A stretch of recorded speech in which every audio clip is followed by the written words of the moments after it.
Friends, आज हम blood clotting या रक्त स्कंदन के बारे में पढ़ेंगे। हम सभी जानते हैं कि जब शरीर पर बाहर से चोट लगती है तो गाँव में से सबसे पहले ब्लड बाहर निकलता है। थोड़ी देर में ही ब्लड के जम जाने से ब्लड का निकलना बंद हो जाता है और एक हल्के पीले रंग के द्रव की एक बूंद जमे हुए ब्लड पर हमको दिखाई देती है। वह द्रव रुधिर प्लाज्मा का ही अंश होता है, उसे हम क्या कहते हैं? सीरम। तो जमे हुए रुधिर का जो भाग होता है उसे हम क्या बोलते हैं? क्लॉट, थक्का कहते हैं उसे हम। और जो ब्लीडिंग होती है, जो रक्तस्राव होता है, वो रुक जाता है थक्का बनने के कारण। तो जो रक्तस्राव को रोकने की प्रक्रिया क्या कहलाती है? हीमोस्टेसिस। ओके। तो रक्त थक्का निर्माण जो है वो रक्त हानि के विरुद्ध एक प्रमुख रासायनिक प्रतिरक्षा युक्ति है कि जब ब्लड का लॉस हो रहा है तो उस वक्त फिर क्या होता है? ब्लड के लॉस को रोकने के लिए ब्लड की क्लोटिंग हो जाती है, रक्त का थक्का बन जाता है। और ये रक्त थक्का बनने की जो क्रिया है ये एक रासायनिक प्रतिरक्षा युक्ति है। शरीर से निकलने के बाद सामान्य मानव रक्त 5 से 8 मिनट के समय में अपनी तरलता को खोकर एक अर्धठोस जेली में परिवर्तित हो जाता है। जब भी किसी इंसान को लग जाती है तो 5 से 8 मिनट तक उसका ब्लड बहता है। उसके बाद में ब्लड जो है अपनी तरलता को खोकर एक अर्धठोस जेली में परिवर्तित हो जाता है।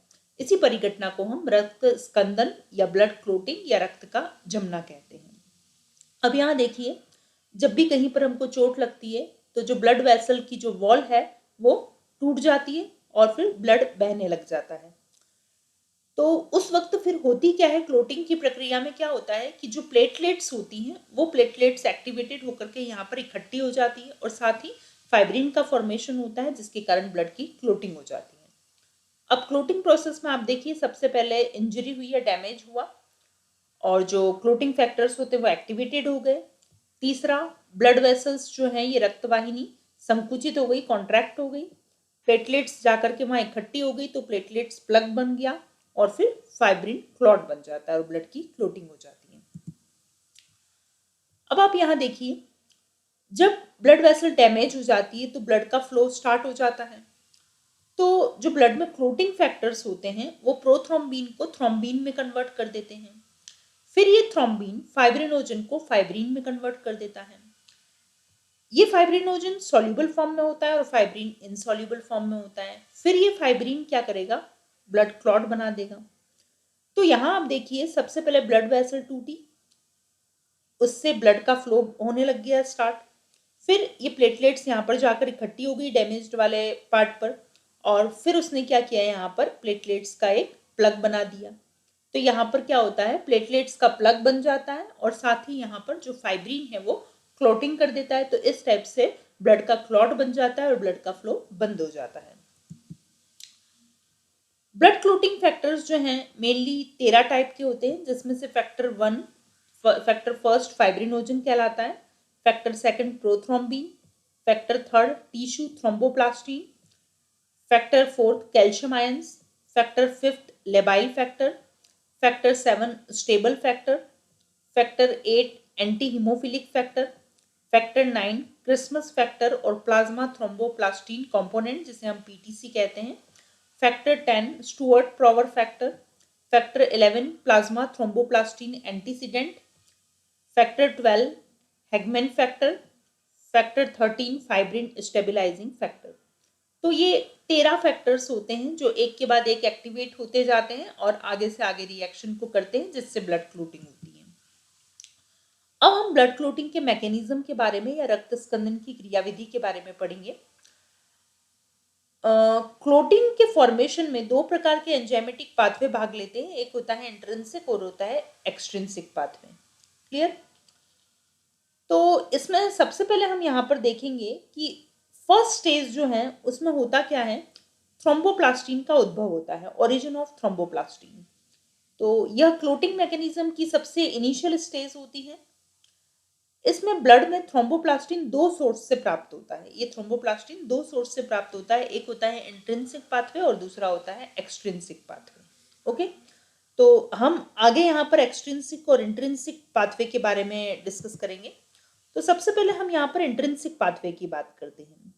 इंट्रिंसिक पाथवे जो है ब्लड के खुद के अंदर जो एलिमेंट्स प्रेजेंट होते हैं उनके द्वारा ये ट्रिगर होता है।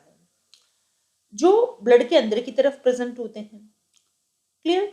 तो जब भी कोई ब्लड वेसल डैमेज हो जाती है तो जो ब्लड वेसल की वॉल है वो क्या करती है, क्लोटिंग फैक्टर का एक मतलब कैस्केड उत्पन्न करती है एक्टिवेशन का, कि यहाँ पर एक श्रृंखला के अंदर इस तरीके से आगे ब्लड फैक्टर क्लोटिंग फैक्टर जो है उनका एक्टिवेशन होता रहता है। जैसे देखिए ब्लड वेसल में जैसे ही इंजरी हुई तो इसने 12th फैक्टर को एक्टिवेट किया, फिर 12th ने 9th को एक्टिवेट किया, फिर 9th वाले ने 8th को किया। तो इस टाइप से आगे जो ब्लड क्लोटिंग फैक्टर हैं उनका एक्टिवेशन होता रहता है। ओके, अब यहाँ पर हम देख रहे हैं कि इस कैस्केड के कारण या इस श्रृंखला के कारण फिर क्या होता है, फैक्टर 10 का एक्टिवेशन हो जाता है। देखिए 10th एक्टिवेट हो गया है। तो सबसे पहले क्या होता है कि जब किसी ब्लड वेसल में इंजरी होती है तो जो क्लोटिंग फैक्टर 12 है वो 12 एक्टिवेट हो जाता है। तो ये जो 12 फैक्टर है, अभी हमने यहाँ पर क्या देखा था कि जो फैक्टर 12 होता है वो कौन सा होता है, हैगमैन फैक्टर। तो यहाँ देखिए ये हैगमैन फैक्टर एक्टिवेट हो गया है। फिर इस हैगमैन फैक्टर ने 11th फैक्टर को एक्टिवेट कर दिया है। अब 11 फैक्टर अपने पास में कौन सा है, यहाँ पर 11 फैक्टर होता है प्लाज्मा थ्रोम्बोप्लास्टिन एंटीसीडेंट। ओके, तो यहाँ प्लाज्मा थ्रोम्बोप्लास्टिन एंटीसीडेंट जो है वो एक्टिवेट हो गया है। फिर इसने 9th फैक्टर को एक्टिवेट कर दिया है। अब देखिए यहाँ पर 9th फैक्टर कौन सा है, क्रिसमस फैक्टर या प्लाज्मा थ्रोम्बोप्लास्टिन कंपोनेंट। तो अब 9th फैक्टर एक्टिवेट हो जाता है।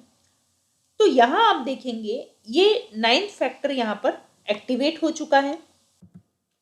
अब ये एक्टिवेटेड 9th फैक्टर जो है ये एक्टिवेटेड 8th फैक्टर और कैल्शियम के साथ में मिल जाता है और मिलकर के एक कॉम्प्लेक्स बनाता है जिसे हम बोलते हैं intrinsic factor 10th activator complex. क्या बोलते हैं, intrinsic factor 10th activator complex का फॉर्मेशन यहाँ पर होता है। तो ये तो हमने इंट्रिंसिक पाथवे की बात की यहाँ पर। अब हम बात करते हैं एक्सट्रिंसिक पाथवे की। इंट्रिंसिक पाथवे तो किससे ट्रिगर हो रहा था कि ऐसे एलिमेंट जो कि ब्लड के अंदर ही प्रेजेंट होते हैं और वो इस पाथवे को ट्रिगर करते हैं, जैसे ब्लड वेसल में ही इंजरी हो गई है। अब दूसरी अपन बात करते हैं यहाँ पर एक्सट्रिंसिक पाथवे की। एक्सट्रिंसिक पाथवे में क्या होता है कि ये जो है वो टिश्यू डैमेज से ट्रिगर होता है ये पाथवे, जो कि ब्लड वेसल के बाहर की तरफ प्रेजेंट होता है। तो कोई भी टिश्यू में जब डैमेज होता है तो यहाँ पर क्या होता है कि इस पाथवे में जो ब्लड की क्लोटिंग होती है तो टिश्यू के डैमेज होने के कारण क्या होता है कि जो टिश्यू थ्रोम्बोप्लास्टिन का एक्टिवेशन हो जाता है। और टिश्यू थ्रोम्बोप्लास्टिन क्या होता है कि एंजाइम होता है। ओके, अब ये जो एंजाइम प्रेजेंट होता है ये टिश्यू थ्रोम्बोप्लास्टिन क्या करता है, प्रो कन्वर्टीन जो है 7th वाला फैक्टर उसके साथ में रिएक्शन करता है। और ये रिएक्शन करता है तो यहाँ पर क्या होता है कि ये जो प्रो कन्वर्टीन है वो एक्टिव फॉर्म में आ जाता है। यहाँ पर 7th फैक्टर एक्टिव हो जाता है और फिर ये क्या करता है कि extrinsic factor 10th activator complex का यहाँ पर फॉर्मेशन करता है।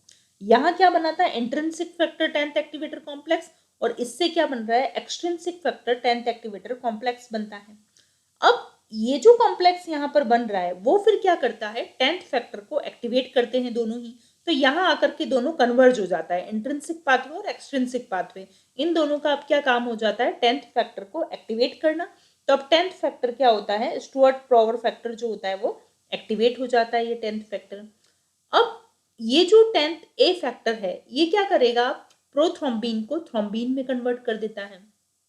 और अब देखिए आप, ये 10th फैक्टर जो है एक्टिवेटर फैक्टर, ये प्रोथ्रोम्बिन को थ्रोम्बिन में कन्वर्ट करता है। साथ ही इसमें हेल्प कौन करता है, जो 5th फैक्टर है वो 5th फैक्टर जब एक्टिवेट हो जाता है तो वो 5th फैक्टर जो है वो भी प्रोथ्रोम्बिन को थ्रोम्बिन में कन्वर्ट करने में हेल्प करता है। साथ ही यहाँ पर कैल्शियम भी हेल्प करता है।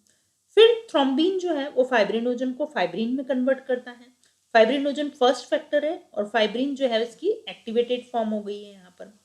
अब फाइब्रिन क्रॉस लिंकिंग फाइब्रिन बनाता है, इसमें कौन हेल्प करता है, ये वाला जो फैक्टर होता है 13 फैक्टर, ये जब एक्टिवेटेड हो जाता है तो ये फाइब्रिन से क्रॉस लिंकिंग फाइब्रिन बन जाता है।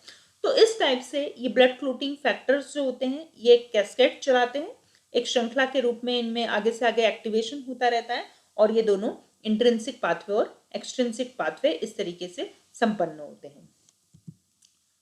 स्टेज 2, स्टेज 2 में क्या होता है, प्रोथ्रोम्बिन का थ्रोम्बिन में कन्वर्जन होता है। अब यहाँ पर हमने देखा था कि ये प्रोथ्रोम्बिन थ्रोम्बिन में बदल रहा है। तो अब आप देखिए कि जो प्लेटलेट से प्रोथ्रोम्बोप्लास्टिन जो निकलता है वो प्रोथ्रोम्बोप्लास्टिन थ्रोम्बोप्लास्टिन में कन्वर्ट होता है कैल्शियम की प्रेजेंस में। फिर ये थ्रोम्बोप्लास्टिन और कैल्शियम प्रोथ्रोम्बिन को थ्रोम्बिन में कन्वर्ट करते हैं। तो ये तो हो गया प्रोथ्रोम्बिन का थ्रोम्बिन में रूपांतरण। ये स्टेज 2 होती है। स्टेज 3 में क्या होता है? Formation of fibrin from fibrinogen. अब इस फाइब्रिनोजन से फाइब्रिन का बनना स्टेज 3 होती है। तो थ्रोम्बिन की प्रेजेंस में ही फाइब्रिनोजन फाइब्रिन में कन्वर्ट होता है, फिर फाइब्रिन पॉलीमर्स बनते हैं, फिर ब्लड की क्लोटिंग हो जाती है। क्लियर? तो इस टाइप से ब्लड क्लोटिंग की ये तीनों स्टेज हमने यहाँ पर देखी। अब रक्त स्पंदन को प्रभावित करने वाले कारक। सबसे पहले हम बात करते हैं विटामिन के की। विटामिन के प्रोथ्रोम्बिन जो कि सेकंड क्लोटिंग फैक्टर होता है, प्रो कन्वर्टिंग जो 7th है, स्टुअर्ट पावर फैक्टर जिसे हम 10th फैक्टर बोलते हैं, और क्रिसमस फैक्टर जिसे हम 9th फैक्टर बोलते हैं। तो ऐसे जो ब्लड क्लोटिंग फैक्टर्स होते हैं उनके सिंथेसिस के लिए विटामिन के रिक्वायर्ड होता है, उसकी आवश्यकता होती है। फिर आता है हिपेरिन। तो ब्लड क्लोटिंग प्रोथ्रोम्बिन के थ्रोम्बिन में रूपांतरण में व्यतिकरण या इंटरफेयर करने वाले पदार्थों की क्रिया द्वारा रुक सकता है। तो हिपेरिन इस अभिक्रिया का सर्वोत्तम निरोधी है। ये एक इनहिबिटर है हिपेरिन, जो एक जल विलय और ताप स्थायी यौगिक है। यह मास्ट कोशिकाओं की विविध रंजक कणिकाओं द्वारा निर्मित और संग्रहित किया जाता है। यह कोशिकाएं कैपिलरीज तथा ब्लड वेसल्स की भित्तियों को परिवेशित करने वाले संयोजी ऊतक में स्थित होती हैं। और चिकित्सकीय रूप से यह जो हिपेरिन है वो एक प्रतिस्कंदक के रूप में प्रयोग में किया जाता है। यहाँ पर हिपेरिन पढ़ा जाए। नेक्स्ट हम बात करते हैं कैल्शियम। प्रोथ्रोम्बिन के थ्रोम्बिन में रूपांतरण के लिए कैल्शियम की रिक्वायरमेंट होती है। ओके, नेक्स्ट आता है फाइब्रिन हरण, जिसे हम बोलते हैं डीफाइब्रिनेशन। रासायनिक पदार्थ जैसे कि MgSO4 मैग्नीशियम सल्फेट द्वारा रक्त से फाइब्रिन का रिमूवल हो जाता है, अपनयन हो जाता है। इसी क्रिया को हम फाइब्रिन हरण या डीफाइब्रिनेशन कहते हैं, जिसके द्वारा रक्त को स्कंदित होने से रोका जा सकता है। नेक्स्ट होता है हिरुडिन, जो औषधि जोंक होती है, हिरुडिनेरिया मेडिसिनलिस जिसे बोलते हैं, उसकी ग्रीवा ग्रंथि में एक पदार्थ पाया जाता है जिसे हम हिरुडीन कहते हैं, जो कि एक पोटेंट एंटी थ्रोम्बिन होता है। तो ये सब क्या करते हैं? ब्लड फैक्टर को प्रभावित करने वाले कारक हैं। तो आई होप कि आपको ब्लड क्लोटिंग समझ में आया होगा। Thank you.